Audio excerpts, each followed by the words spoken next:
ভাব বিনোদিয়া ঠাকুর সতে হৃদয়ে রহিছ মোর। ভাবর ঠাকুর সে, অনুভূতির অনুভবর ঠাকুর সে। আবেগপূর্ণ হৃদୟରେ ତାଙ୍କୁ ଡାକିଲେ ସେ ନିଶ୍ଚୟ ଓ କରିବେ। ଜୀବନର ଯାତ୍ରା ପଥରେ ପ୍ରଭୁଙ୍କୁ ନେଇ ବହୁତ ଅନୁଭୂତି ରହିଛି।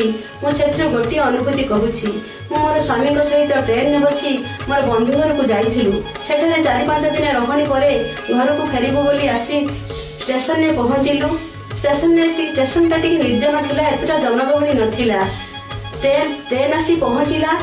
ଟ୍ରେନରେ ତରବରିଆ ହୋଇ ଚଢ଼ିଲା ବେଳକୁ ମୋ ଗୋଡ଼ରେ ଗୋଟିଏ ଚପଲ ତଳକୁ ଖସି ପଡ଼ିଲା।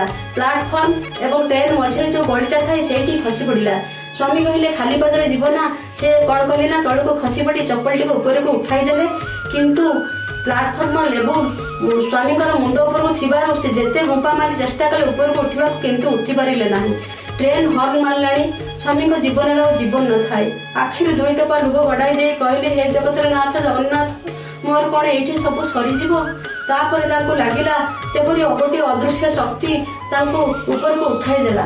ତାପରେ ସେ ଟ୍ରେନ ଭିତରକୁ ବସିକି ଆସି ମୋ ପାଖରେ ବସିଲେ। ମୁଁ କହିଲି କ'ଣ ଏମିତି ଡେରି ହେଲା? ସେ ସବୁ କଥା କହିଲେ।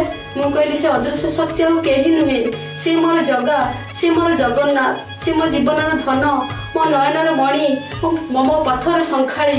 ତାଙ୍କ ପାଦ ତଳେ ମୋର କୋଟି କୋଟି ପ୍ରଣାମ, କୋଟି କୋଟି ପ୍ରଣାମ। ସବୁ ଭକ୍ତମାନଙ୍କର ଜୀବନର ଅନୁଭୂତିକୁ କହିବାର ସୁଯୋଗ ଦେଇଥିବାରୁ ମୁଁ କଲର୍ସ ଓଡ଼ିଆ ଚ୍ୟାନେଲକୁ ଅଶେଷ ଅଶେଷ ଧନ୍ୟବାଦ ଜଣାଉଛି। ଜୟ ଜଗନ୍ନାଥ, ଜୟ ଜଗନ୍ନାଥ।